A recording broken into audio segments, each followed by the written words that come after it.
Estamos aquí para presentar el proyecto Genographic, que es un proyecto a nivel internacional que empezó en el 2005, que lo que trata es de estudiar a través de la genética del ADN, intentar entender las migraciones humanas y el camino que ha hecho la población humana, ¿no? La familia humana. Desde el Departamento de Ciencias Experimentales y de la Salud de la UPF coordinamos la parte europea, ¿no? El mundo se ha dividido en 10 partes, a nivel mundial se van a analizar 100.000 muestras y a nivel europeo 10.000, que son las que organizamos nosotros.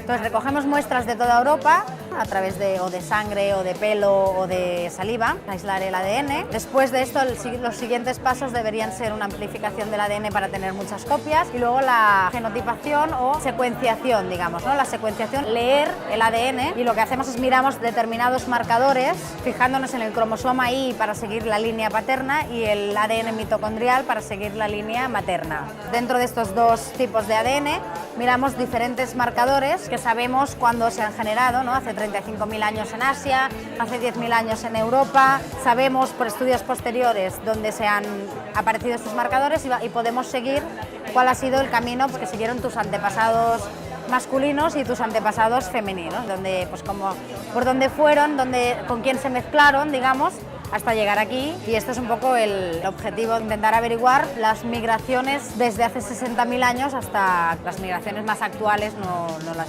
miramos. Aparte, estas migraciones ya no hace falta hacerlas con el ADN porque ya se sabe, tenemos los censos y ya se sabe la gente que viene y que va, cómo se mezclan. Las muestras que cogemos tienen que ser de gente autóctona, o sea, tiene que ser gente que, por ejemplo, lleven 4 o 5 generaciones aquí en esta zona, ¿no? Si estamos cogiendo muestras de España, pues no podemos coger una muestra de alguien que ha nacido aquí pero su padre es de Marruecos y su madre es de Alemania. No sirve, tiene que ser alguien que sus padres, tanto madre como padre, sean de aquí desde hace 4 o 5 generaciones, ¿no? Cada uno estudia las autóctonas, ¿no? Las indígenas de esa región. Aparte del proyecto científico, que va a generar esta base de datos que luego se podrá utilizar por toda la comunidad científica, cualquier persona que esté interesada puede comprar un kit a través de la web de Genographic para extraer su propio ADN, enviar una muestra de su propio ADN y que le envíen un código a través del cual por internet podrá ver su propia historia, ¿no? Donde sus antepasados maternos o paternos, el camino que han seguido, ¿no? El dinero que se recoge de este kit va para financiar un poco el proyecto de investigación y también para una fundación que lo que hace es financia proyectos de conservación de lenguas y culturas indígenas que están perdiéndose, ¿no?